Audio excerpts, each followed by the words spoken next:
Good afternoon, dear. This is Ravi and welcome you all to Unique ज्ञान app and unique new Bharati online YouTube channel. बहुत बहुत शुक्रिया आप तमाम जितने भी विद्यार्थी जुड़े हुए सारे स्टूडेंट्स का। आज जैसा कि आप लोगों को विदित है कि हम लोग नाउन्स की अभी हम लोगों का नाउन का क्लास चल रहा है। इसी कक्षा में हम लोग जुड़े हुए हैं।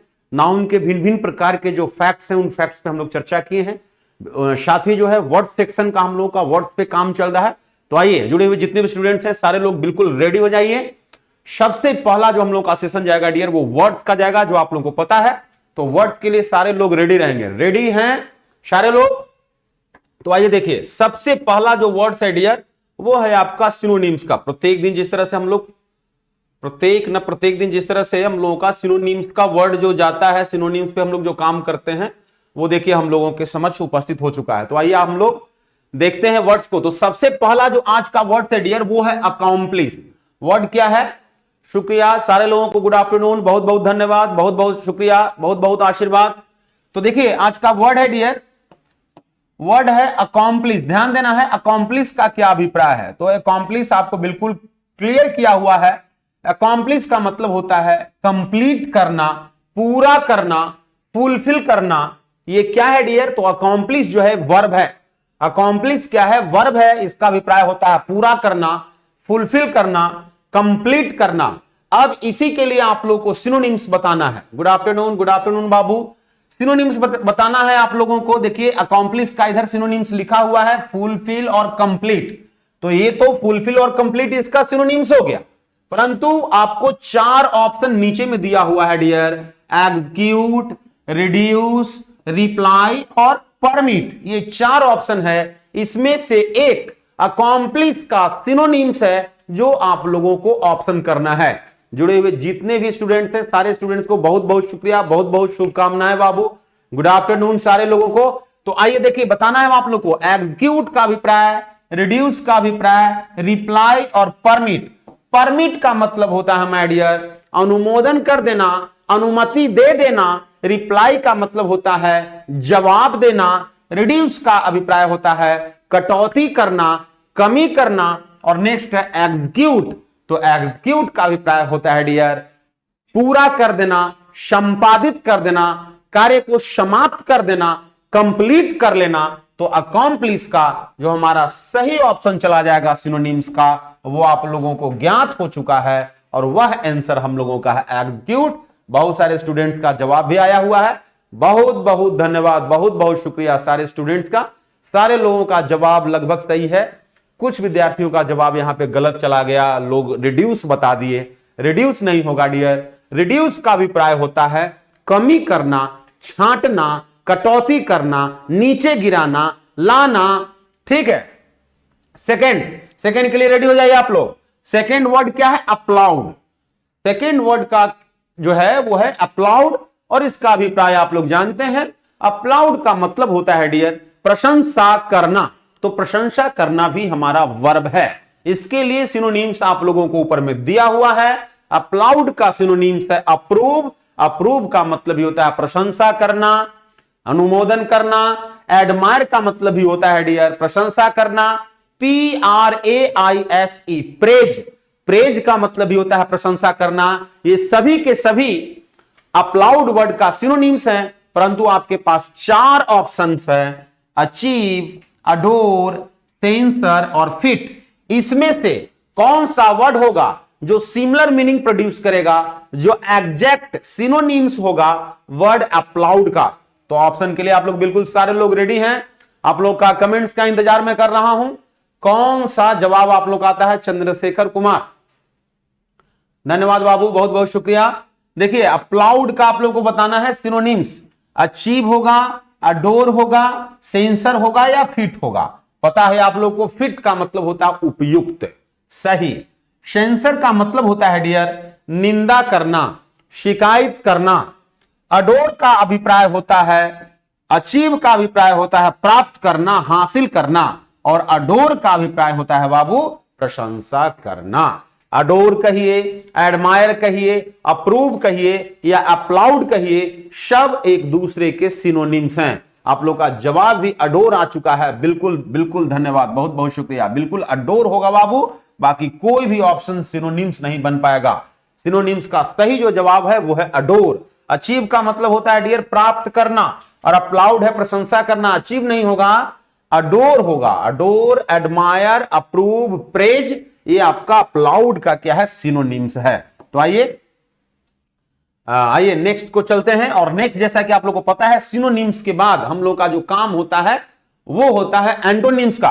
तो बी रेडी फॉर एंटोनिम्स। तो चलिए अब आप लोगों के सामने एंटोनिम्स का प्रश्न उपस्थित है। देखिए एंटोनिम्स के प्रश्न पे काम करते हैं। एंटोनिम्स का अभिप्राय आप लोगों को पता है। एंटोनिम्स का मतलब होता है डियर विपरीतार्थक शब्द, विलोम शब्द, अपोजिट वर्ड, उल्टा शब्द। तो आइए, वर्ड क्या है, अबोलिश। अबोलिश का मतलब क्या होता है, ABOLISH, अबोलिश। अबोलिश का मतलब होता है डियर समाप्त कर देना, खात्मा कर देना, उखाड़ फेंकना, हटा देना। यह भी वर्ब है। अबॉलिश शब्द क्या है डियर, वर्ब है। अब देखिए अबॉलिश का सिनोनिम्स बताया हुआ है कैंसल, कैंसल करना, रद्द करना, खात्मा कर देना, हटा देना, या ऑब्लिटरेट, OBLITERATE, ऑब्लिटरेट। ऑब्लिटरेट का मतलब ही होता है माय डियर हटाना, खात्मा करना। ठीक है, अब इसका हमें क्या चाहिए, अपोजिट चाहिए, उल्टा चाहिए। तो इरेगुलर, इरेगुलर का मतलब क्या होता है माय डियर, अनियमित। अनियमित, जो नियमित तौर पे नहीं है, अनियमित है। डिनाई का अभिप्राय होता है अस्वीकार करना। डिनाई का मतलब क्या होता है, अस्वीकार करना। इस्टैब्लिश, इस्टैब्लिश का करना का मतलब होता है डियर शुरुआत करना, लगाना, रखना, अप्लाई करना, जोड़ना। और इनलार्ज का मतलब होता है व्यापक बनाना, लार्ज बनाना। तो हमारा तीनों ऑप्शन कैंसिल हो गया।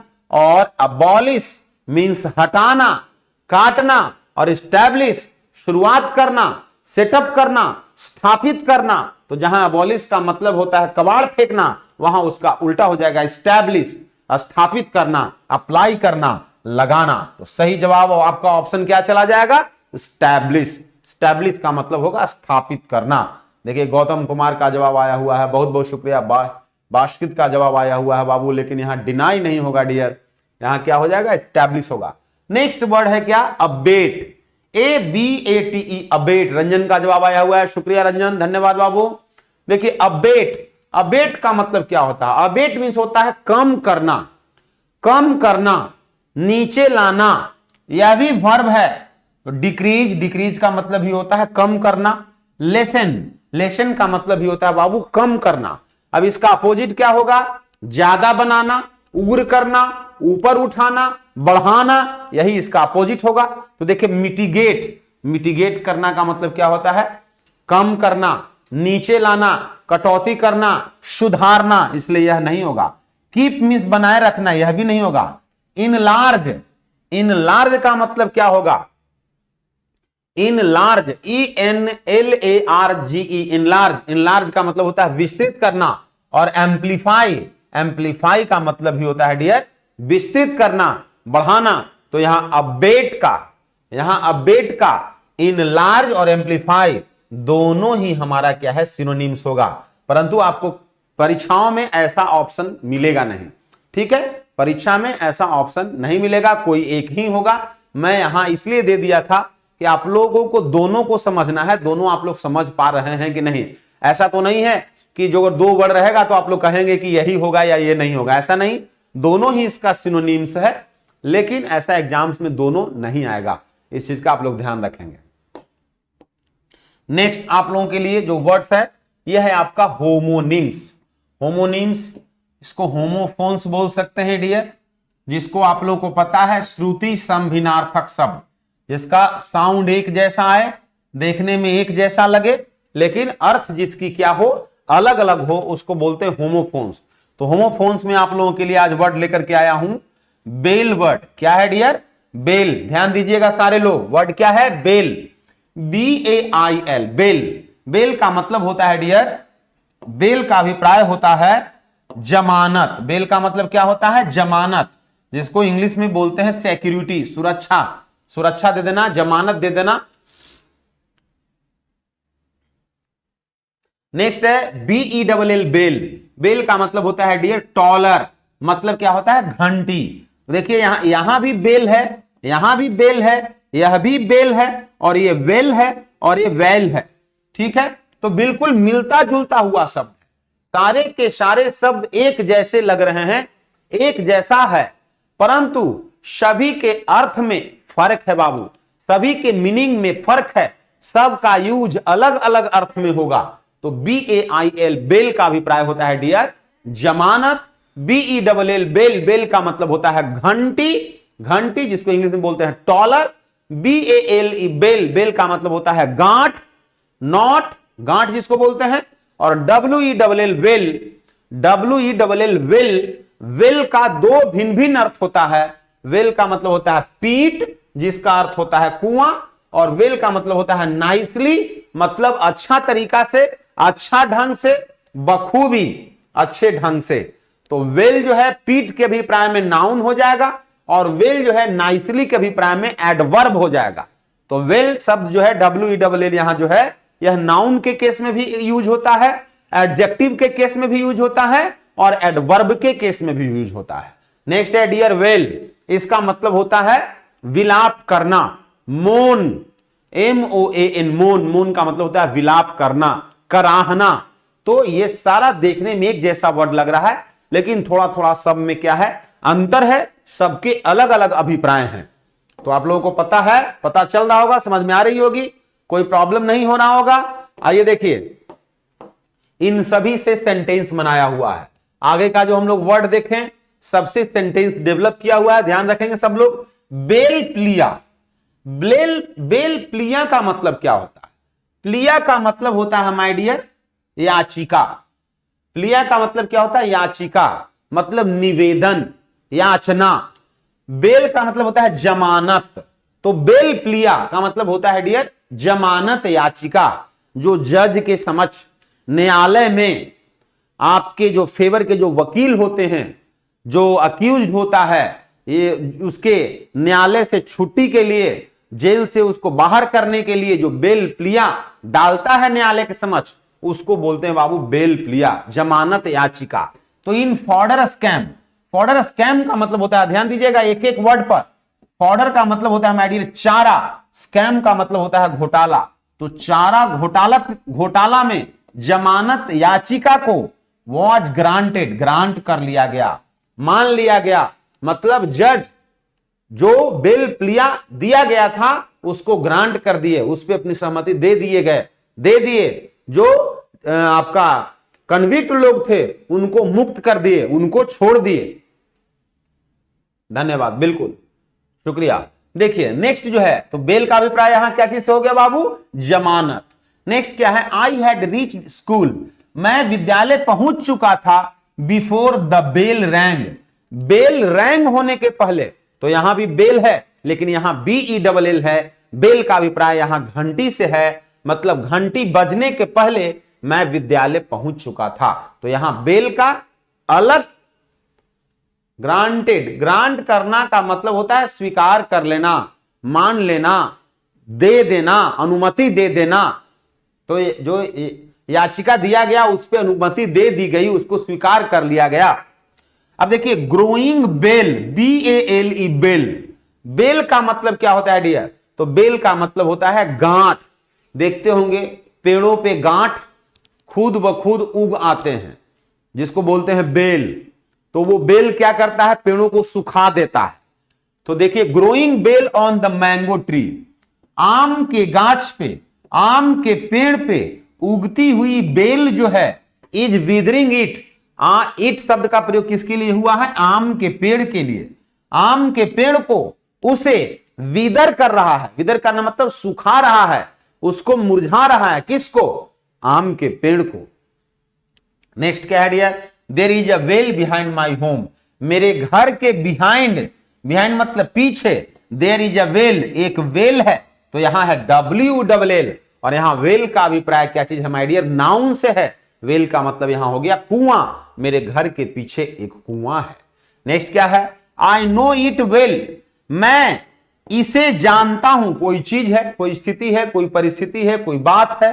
वेल, वेल का मतलब हो गया नाइसली, अच्छे तरीके से, भली भांति मैं इसे जानता हूं। तो यहां वेल शब्द जो हो गया डियर एडवर्ब हो गया, यहां वेल, दोनों ही एक ही वर्ड है। यहां वेल हमारा क्या था डियर, नाउन था, इसका अभिप्राय कुआं हो गया। और यहां WLL वेल को सुखा रहा है, विदर कर रहा है। हाँ, विदर करना का मतलब होता है मुरझाना, पेड़ को सुखा देना।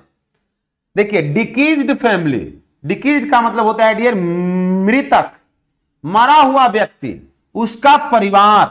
डिकीज्ड फैमिली, मृतक के परिवारजन, परिवार लोग, आर वेलिंग, वेल कर रहे हैं, विलाप कर रहे हैं, रो रहे हैं, कराह रहे हैं, ऑन दियर फेट, अपने भाग्य पे, अपने किस्मत पे रो रहे हैं, अपने किस्मत पे, अपने भाग्य पे विलाप कर रहे हैं, अपने भाग्य को कोस रहे हैं। तो यहां है my dear wail, WAIL wail, wail का मतलब रोना, विलाप करना, कोसना।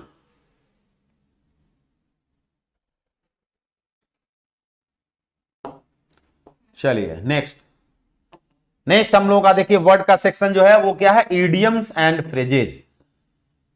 आइडियम्स फ्रेज है डियर, आइए आइडियम्स फ्रेज को देखते हैं।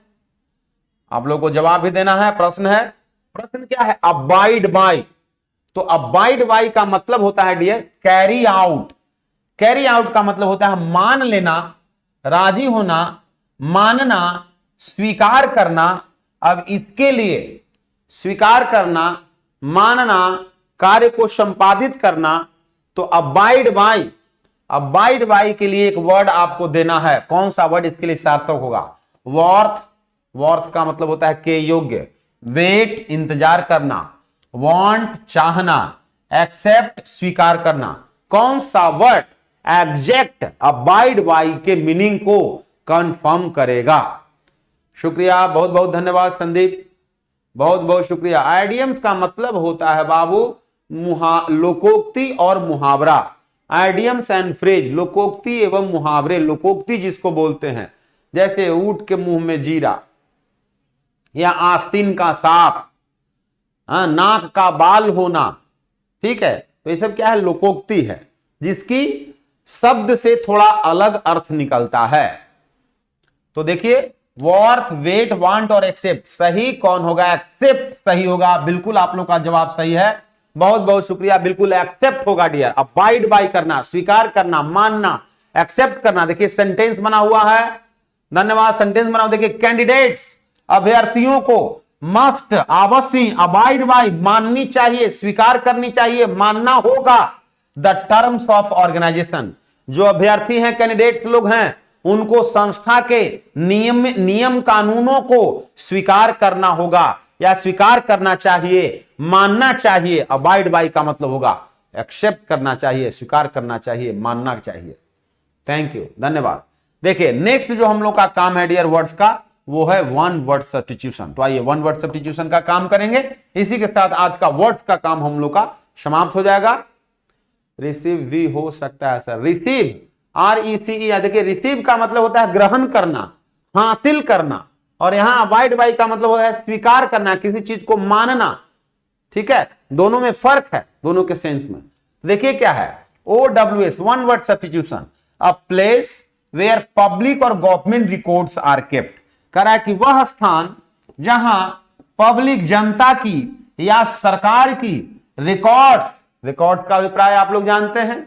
रिकॉर्ड्स मतलब भिन्न भिन्न प्रकार के चीजों से संबंधित जानकारियां, आर केप्ट रखी जाती है, उस स्थान को क्या कहते हैं। तो एवेन्यू, एवेन्यू का मतलब होता है डियर छायादार, छायायुक्त, पेड़ पौधे से भरा हुआ, रूट, पाथ, रास्ता, छायादार रास्ता। आर्चिव, आर्चिव का मतलब होता है डियर क्या चीज, आर्चिव का क्या अभिप्राय होता है।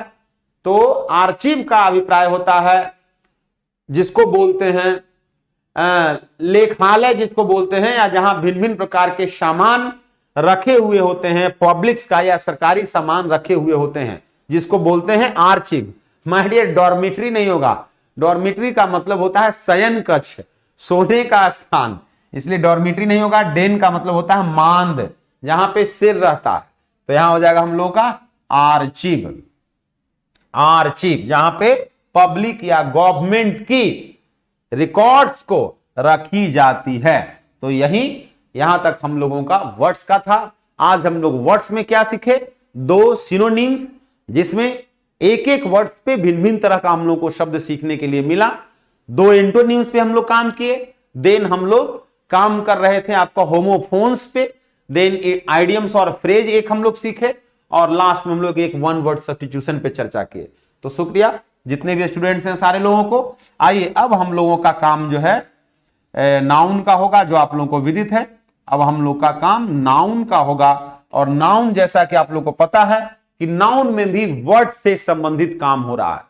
वर्ड से जुड़ा हुआ चीज जिसका संबंध नाउन में वर्ड से संबंधित जो चीजें हैं उस पे हम लोगों की काम हो रही है। तो सारे लोग रेडी हो जाइए। देखिए बाबू, आज का जो वर्ड है वो है कॉस्ट और प्राइस। तो कॉस्ट, ऐसे सामान्य तौर पे कॉस्ट का मतलब भी होता है कीमत, और प्राइस का मतलब भी होता है डियर कीमत। लेकिन दोनों का अभिप्राय जनरली कीमत होता है, सिंपली कीमत होता है, लेकिन दोनों 2 अर्थ में, 2 भिन्न भिन्न सेंस में यूज होता है। बाबू एयरफोर्स के लिए संदीप कुमार जी, ये जो इंग्लिश का जो हम लोग पढ़ रहे हैं, यहां से आपका एक भी क्वेश्चन इधर उधर जो है एयरफोर्स में नहीं पूछेगा। जितना आपको डीप में ले जाकर के बता रहे हैं, इतना डीप का सवाल पूछेगा भी नहीं, ये मैं आपको बताना चाहता हूं। तो एयरफोर्स, इससे बिल्कुल आपका एयरफोर्स में एक भी सवाल छूटने वाला नहीं है। देखिए, कॉस्ट का मतलब भी होता है कीमत, और प्राइस का मतलब भी होता है कीमत डियर। तो कॉस्ट कैसे कीमत, तो the amount paid for manufacturing. Cost का मतलब होता है क्रय मूल्य, बाइंग प्राइस, खरीदारी मूल्य।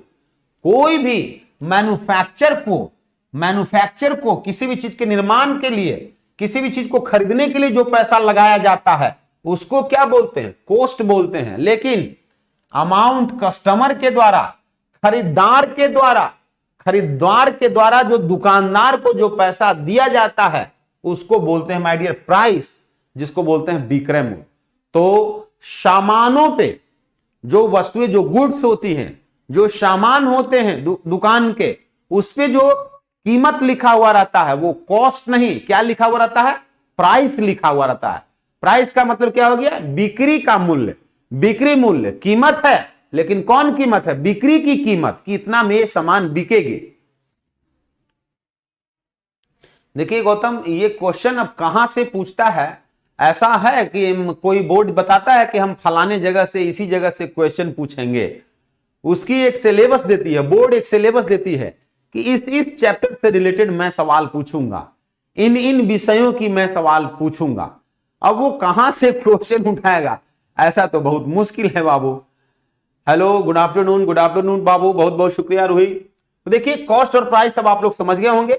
आइए देखते हैं, आपका सवाल दिया हुआ है, सवाल को देखते हैं और हम लोग सवाल का काम कर। देखिए, the reader of the newspaper, newspaper के जो पाठक हैं, न्यूज़पेपर के जो पढ़ने वाले लोग हैं, पाठक जो हैं, page only 1/3 of the cost oblique price of the manufacturing. Manufacturing का जितना खर्च आता है, जितनी खर्च आती है, क्या चीज का, न्यूज़पेपर का, उसके पाठक लोग मात्र 1/3 हिस्सा ही उस पे पैसा खर्च कर पाते हैं, पैसा पे कर पाते हैं, न्यूज़पेपर खरीदने में देते हैं। तो माय डियर, मैन्युफैक्चरिंग की कीमत है, उसमें जो कॉस्ट आया उसकी कीमत की बात आ रही है। तो यहां पे क्या होगा, कॉस्ट होगा कि प्राइस होगा, तो कॉस्ट होगा dear, cost of the manufacturing. Next सवाल है, the customer asked the shopkeeper. Customer का अभिप्राय आप लोग समझ रहे होंगे, कस्टमर मींस खरीदार। आस्क्ड द शॉपकीपर, दुकानदार से बोला, पूछा, what was the cost oblique price of this suit, कि इस सूट का, इस पोशाक का प्राइस कितना है, कॉस्ट कितना है, कीमत कितना है। तो यहां एक कस्टमर शॉपकीपर से पूछेगा, तो कस्टमर शॉपकीपर से क्रय मूल्य पूछेगा, आपका शॉपकीपर कितना में खरीदा है वो पूछेगा, या कस्टमर जो खरीदार है वो विक्रय मूल्य पूछेगा, तो विक्रय मूल्य पूछेगा। एक दुकानदार के पास कस्टमर जो है उस सामान की विक्रय मूल्य, बेचने वाली मूल्य, सेल प्राइस पूछेगा। तो सेल कॉस्ट नहीं होता है, सेल प्राइस होता है डियर। तो कॉस्ट नहीं होगा, क्या होगा, प्राइस होगा। कॉस्ट का अभिप्राय एकदम बिल्कुल ठेठ में समझ लीजिए, कॉस्ट का अभिप्राय है लागत मूल। किसी भी वस्तु के निर्माण पे या किसी भी वस्तुओं के मैन्युफैक्चरिंग में जो पैसा खर्च की जाती है, जो लागत लगती है, लागत मूल, खर्च मूल, उसको बोलते हैं कॉस्ट। और जब वही सामान मार्केट में उतरकर मार्केट में जो बेची जाती है तो जो सेल होता है वो होता है डियर प्राइस। सेल को क्या बोलते हैं? प्राइस होता है। शुक्रिया, सारे लोगों का जवाब सटीक है, सारे लोगों का जवाब सही है। आइए एक नेक्स्ट पॉइंट, नेक्स्ट फैक्ट है, नाउन से संबंधित ही फैक्ट है डियर, ध्यान देंगे, समझने का कोशिश करेंगे आप लोग। देखिए फैक्ट क्या कह रहा है, फैक्ट्स में क्या बताया जा रहा है, ध्यान देंगे सब लोग। देखिएगा क्या बता रहा है, कजन, कजन शब्द है COUSIN। ऑफलाइन अभी नहीं चल रही है गौतम, अभी ऑफलाइन की क्लास स्टार्ट नहीं हुई है, 12-13 के बाद ही ऑफलाइन क्लास स्टार्ट होगी। Cousin COUSIN, cousin.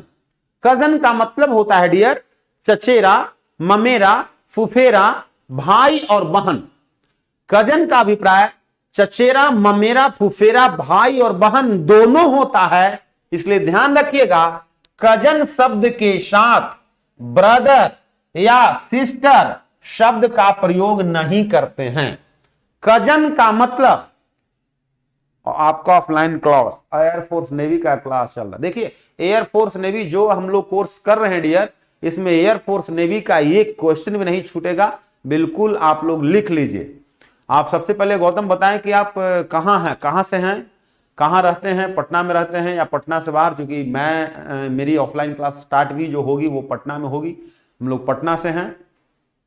तो डियर देखिए कह रहा है Madhuri and Nikita are my 2 cousin sisters या कजन्स। कह रहा है कि माधुरी और निकिता मेरी 2 चचेरी ममेरी फुफेरी बहन है। तो बताइए 2 कजन सिस्टर्स होगा कि 2 कजन्स होगा, क्या होगा? तो मैं पहले ही बता चुका हूं कि कजन के साथ सिस्टर या ब्रदर शब्द का प्रयोग नहीं होगा। माधुरी और निकिता ये नेमिंग वर्ड ही, नाम ही क्लियर कर दिया कि वो हमारी बहन है, इसके लिए सिस्टर या ब्रदर शब्द लगाने की जरूरत नहीं है। और चूंकि एक नहीं है, संख्या एक से ज्यादा है, 2 है, इसलिए कजन्स लिखना होगा, कजन नहीं होगा, क्या होगा? कजन्स होगा।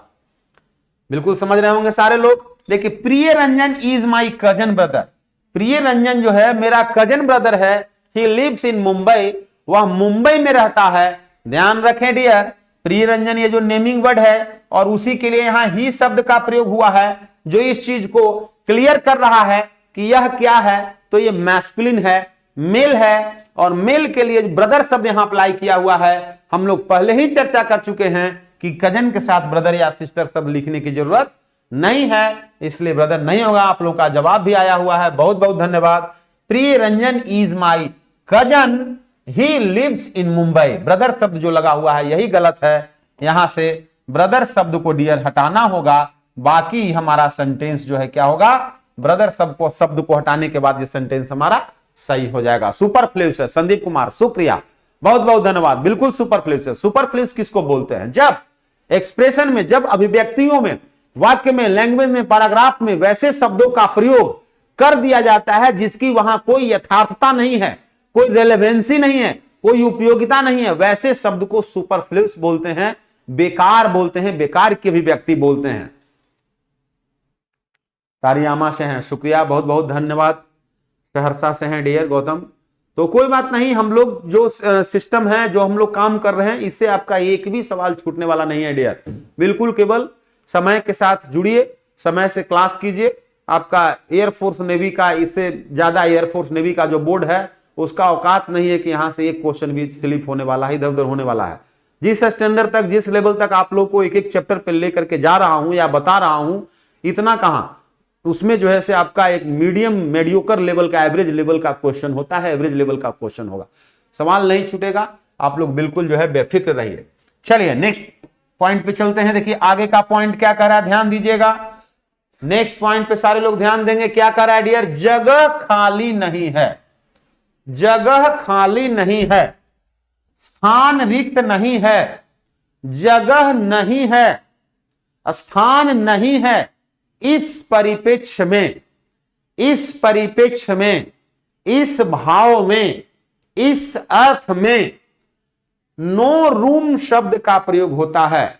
जगह के लिए, no venue, no address, no land, no place, ऐसा शब्द का प्रयोग नहीं करेंगे। ध्यान रखिएगा इस बात को। कर dear, there is no room, seat या place for you in my heart. कह रहा है कि मेरे दिल में तुम्हारे लिए कोई जगह नहीं है। यहां पे क्या है? कोई जगह नहीं है, कोई स्थान नहीं है, यही सेंस है। तो जगह खाली नहीं है, स्थान रिक्त नहीं है। मेरे दिल में तुम्हारे लिए कोई जगह नहीं है, तो यहां कोई जगह नहीं है, इसके लिए प्लेस शब्द का प्रयोग नहीं होगा डियर, सीट शब्द का प्रयोग नहीं होगा। कौन सा शब्द का प्रयोग होगा? No room for you in my heart, यह लिखना होगा। अभी खुली नहीं है लेकिन खुल रही है, धीरे धीरे खुल रही है। कह रहा है कि there was no room oblique seat for them in the compartment of the train.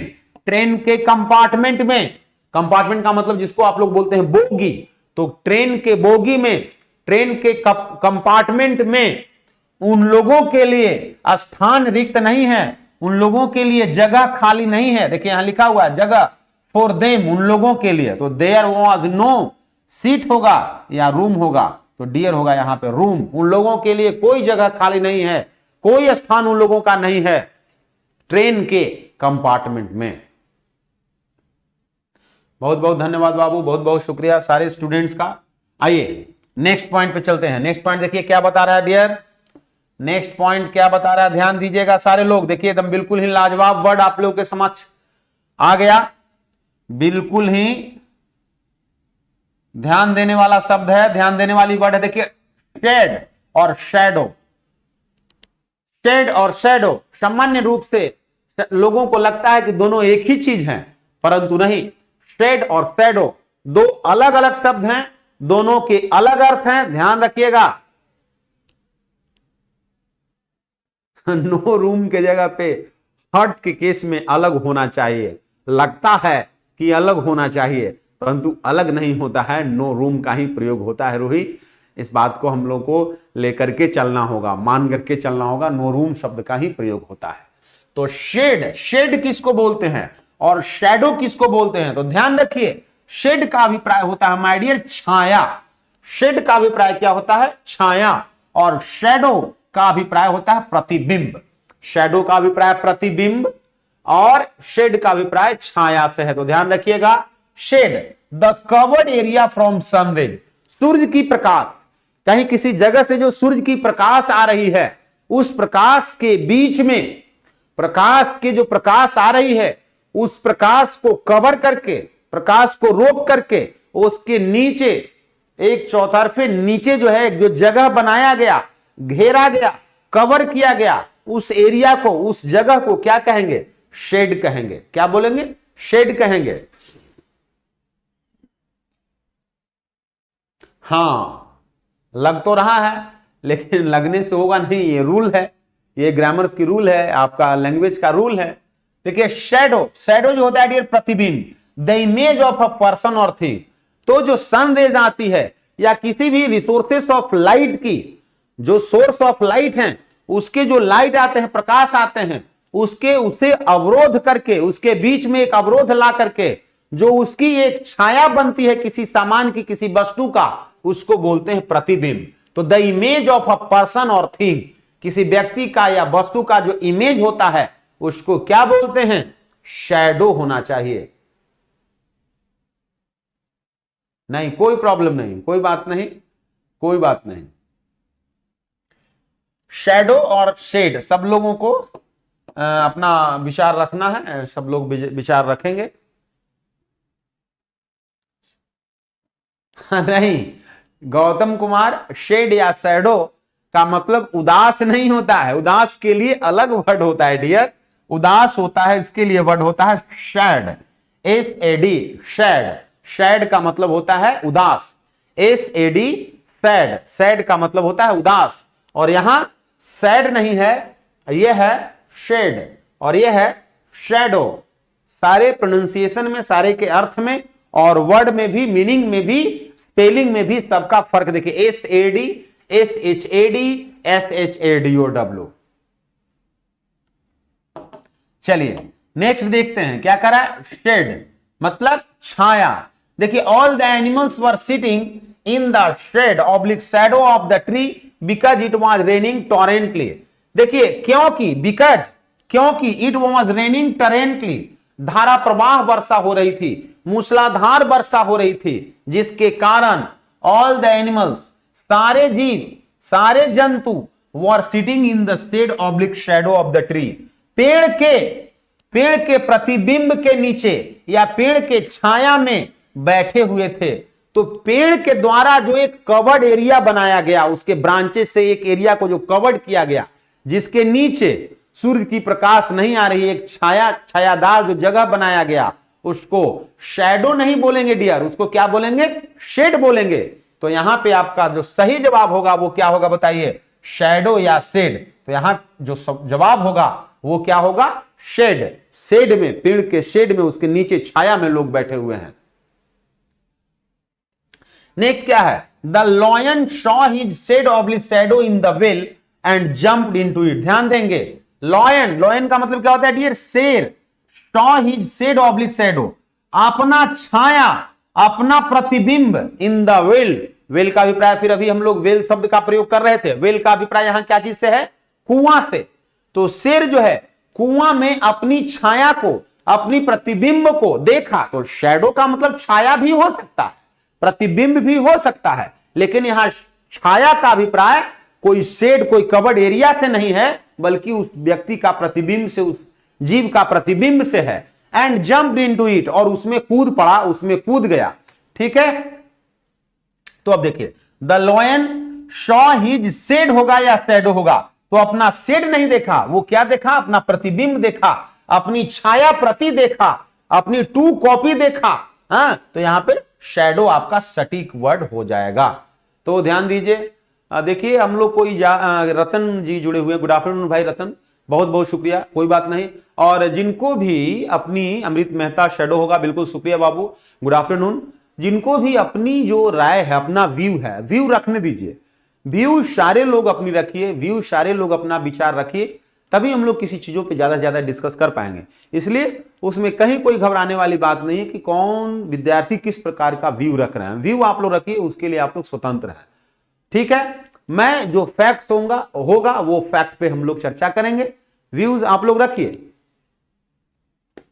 चलिए नेक्स्ट देखिए, ध्यान दीजिएगा, नेक्स्ट पॉइंट कह रहा है, जो क्या बोल रहा है, सारे लोग ध्यान रखेंगे। नेक्स्ट पॉइंट क्या कह रहा है बाबू, नेक्स्ट पॉइंट जो कह रहा है, खरीद या बिक्री का जमीन, खरीद या बिक्री का। नाउन चैप्टर पढ़ रहे हैं रतन बाबू, नाउन चैप्टर का हम लोगों का 7वीं 8वीं क्लास चल रही है, नाउन की 8वीं क्लास, 8वीं क्लास जो है 8th क्लास चल रहा है आपका, नाउन का आज 8वां दिन है। खरीद या बिक्री का जमीन के अभिप्राय में, के मीनिंग के लिए, के भाव में प्लॉट शब्द का प्रयोग होता है। ऐसा नहीं कि जमीन के परिप्रेक्ष्य में, जमीन के लिए लैंड, सॉइल, अर्थ, प्लेस, ग्राउंड, इस तरह का शब्द का प्रयोग कर देंगे। ग्राउंड का मतलब भी जमीन होता है, अर्थ का मतलब भी जमी हो जाता है, सॉइल का मतलब मिट्टी हो गया, प्लेस का मतलब भी जगह होता है। लेकिन वैसा जगह, वैसी जमीन जो खरीद बिक्री की जमीन हो, उसके लिए ग्राउंड का, लैंड का, प्लेस शब्द का प्रयोग नहीं होता है। वो प्लेस होता है, वो शब्द जो प्रयोग होता है वो होता है डियर प्लॉट। खरीद की जमीन या बिक्री की जमीन, उसके लिए प्लॉट शब्द का प्रयोग होता है, ध्यान रखेंगे। क्या कह रहा है, we are going to buy a plot land place in Patna to set up an industry. कह रहा है कि एक इंडस्ट्री स्थापित करने के लिए, एक इंडस्ट्री स्थापित करने के लिए हम लोग पटना में एक जमीन खरीदने जा रहे हैं। We are going to buy a plot land place. तो हम लोग क्या खरीदेंगे, प्लेस, पैलेस नहीं खरीदेंगे। Ankit Roy good afternoon. तो पैलेस नहीं खरीदेंगे, लैंड नहीं खरीदेंगे, खरीद की जमीन है। तो खरीद बिक्री की जमीन की जहां चर्चा होगी वहां प्लॉट शब्द का प्रयोग होगा, इस बात का ध्यान रखेंगे। तो we are going to buy a plot in Patna to set up an industry, यह आपको बोलना होगा, यह कहना होगा। चलिए नेक्स्ट देखिए, नेक्स्ट क्या कह रहा है डियर, ध्यान रखेंगे सारे लोग। नेक्स्ट कह रहा है कि इलेक्टोरेट, इलेक्टोरेट का मतलब होता है डियर मतदाता या निर्वाची, वोट कास्ट करने वाले लोग, वोटर्स, जिसको क्या बोलते हैं वोटर्स, वोट देने वाले लोग, वोटर्स, उसी को बोलते हैं इलेक्टोरेट। तो इज सिंगुलर, इलेक्टोरेट क्या होता है बाबू, सिंगुलर होता है in form but plural in function. Singular क्या चीज में है, फॉर्म में है। सिंगुलर ये क्या है डियर, फॉर्म में है, मतलब देखने में ये सिंगुलर लग रहा है, अवस्था में ये सिंगुलर लग रहा है। कौन, शब्द इलेक्टोरेट जो है, इलेक्टोरेट जो शब्द है बाबू देखने में कैसा लग रहा है, सिंगुलर लग रहा है, सिंगुलर इन फॉर्म बट लेकिन प्लूरल इन फंक्शन, लेकिन व्यवहार में, वास्तविकता में, रियल में यह है क्या, प्लूरल है। इसके साथ जो आगे कोई एक्टिविटी होगा, जो कोई काम होगा, वो क्या होगा, प्लूरल के जैसा होगा।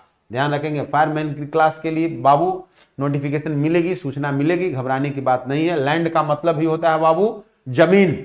देखिए, ऑल द इलेक्टोरेट्स या electorate have casted their votes for the BJP and the BJP got clear mandate to form government. ध्यान देंगे, करा कि ऑल द इलेक्टोरेट्स, सभी निर्वाची, सारे वोटर्स, सभी जो है मतदाता, have casted their votes for the BJP, BJP के पक्ष में अपना वोट दिए हैं, अपना मत दिए हैं। और and the BJP, BJP party जो है, गॉट क्लियर मैंडेट, क्लियर का मतलब होता है डियर स्पष्ट, साफ सुथरी, और मैंडेट का मतलब होता है डियर जनादेश, जनादेश वोट। तो क्लियर मैंडेट, स्पष्ट जनादेश हासिल किए हैं टू फॉर्म गवर्नमेंट, सरकार बनाने के लिए, सरकार फॉर्म करने के लिए। डियर, अभी हम लोग चर्चा कर रहे थे कि जो इलेक्टोरेट जो शब्द है यह देखने में सिंगुलर लग रहा है, लेकिन वास्तव में प्लूरल है। यह हमेशा सिंगुलर फॉर्म में होता है। चूंकि ये प्लूरल है तो प्लूरल को हम प्लूरल नहीं बना सकते, इसलिए इलेक्टोरेट शब्द जो लिखा हुआ है गलत होगा, इलेक्टोरेट नहीं होगा। ये ऑलवेज आपका फॉर्म में सिंगुलर होगा और फंक्शन में प्लूरल होगा। चूंकि देखिए यहां फंक्शन में प्लूरल लगा हुआ है, ऑल द इलेक्टोरेट होगा। ऑल का मतलब हो गया सभी, प्लूरलिटी को डिनोट कर रहा है, परंतु इलेक्टोरेट्स नहीं होगा, इलेक्टोरेट होगा। और वर्ब देखिए यहां क्या लगा हुआ है, हमारा प्लूरल लगा हुआ है। धन्यवाद संदीप कुमार, इलेक्टोरेट्स नहीं होगा, इलेक्टोरेट होगा। शुक्रिया। चलिए, तो हम लोग जो है ये हम लोग का लास्ट जो है सेशन था, यहीं पे हम लोगों का आज कार्यक्रम समाप्त होगा। जैसा कि आप लोगों को विदित है, आप लोगों को पता है कि इसके बाद जो है अब हम लोग का इंडियन इकोनॉमी की क्लास होगी। कश्यप सर का जुड़े हुए जितने भी, no empty space in my heart लिख सकते हैं ना सर। देखो भाई, स्पेस शब्द का प्रयोग नहीं होता। स्पेस शब्द जो है वो हर्ट के केस में नहीं होगा, एम्प्टी स्पेस नहीं होगा डियर। हर्ट के केस में एम्प्टी स्पेस शब्द का प्रयोग नहीं होता है। खाली जगह के लिए जो है एम्प्टी, जैसे कोई वस्तु होता और उस वहां पे कोई जगह खाली होता, जैसे कोई जार है, तो वहां पे हम बोल सकते थे कि वो एम्प्टी है, खाली है, ठीक है। लेकिन कोई जगह नहीं है, इसका भाव अलग है। कोई जगह नहीं है, इसकी भाव अलग है। यहां पे मेरे दिल में तुम्हारे लिए कोई स्थान नहीं है, कोई जगह नहीं है। तो यहां जगह नहीं है, स्थान नहीं है, इसका अभिप्राय यह नहीं है कि हमारे दिल में कहीं जगह रखा हुआ है, स्थान रखा हुआ है, समझ रहे हैं ना, या कहीं कुर्सी टेबल लगाया हुआ है। इसकी भाव अलग है, सेंस अलग है, फीलिंग अलग है। तो उस केस में आपको नो रूम शब्द का प्रयोग करना होगा डियर। अब हम लोगों की इंडियन इकोनॉमी की क्लास होगी, जो आप लोगों को पता है कश्यप सर के द्वारा। ये आप लोगों को पता है डियर कि अभी हम लोगों का ट्रिगोनोमेट्री का थर्ड डे है, जो 8:15 में शाम में 8:15 बजे ट्रिगोनोमेट्री की क्लास आप लोगों का 8:15 से शुरू होती है मुकेश सर के द्वारा, जहां पे आप पढ़ सकते हैं, देख सकते हैं, समझ सकते हैं। और यह भी आप लोगों को पता है कि भारतीय अर्थव्यवस्था, इंडियन इकोनॉमी जिसको बोलते हैं इंग्लिश में, इसकी बैच हम लोग की स्टार्ट हो चुकी है 2:15 में, मतलब तुरंत 5 से 10 मिनट के बाद हम लोग का क्लास शुरू होने जा रहा है। तो सारे लोग रेडी हो जाइए इंडियन इकोनॉमी के लिए। कश्यप सर का उसमें जो है सो सारा फैक्ट्स जो है आप लोगों को मिलेगा, मैथ्स, इंग्लिश, रीजनिंग, और साथ ही इंडियन इकोनॉमी की क्लास चल रही है आपका ऐप्स पे भी, यूट्यूब पे भी चल ही रही है। तो जुड़े हुए जितने भी स्टूडेंट्स हैं सारे लोगों को शुक्रिया। किसी भी तरह का शक, किसी भी तरह का समस्या, किसी भी तरह की क्यूरी, किसी भी तरह का इंफॉर्मेशन के लिए आप हमें कॉल कर सकते हैं 8434897582 पे। शुक्रिया, धन्यवाद।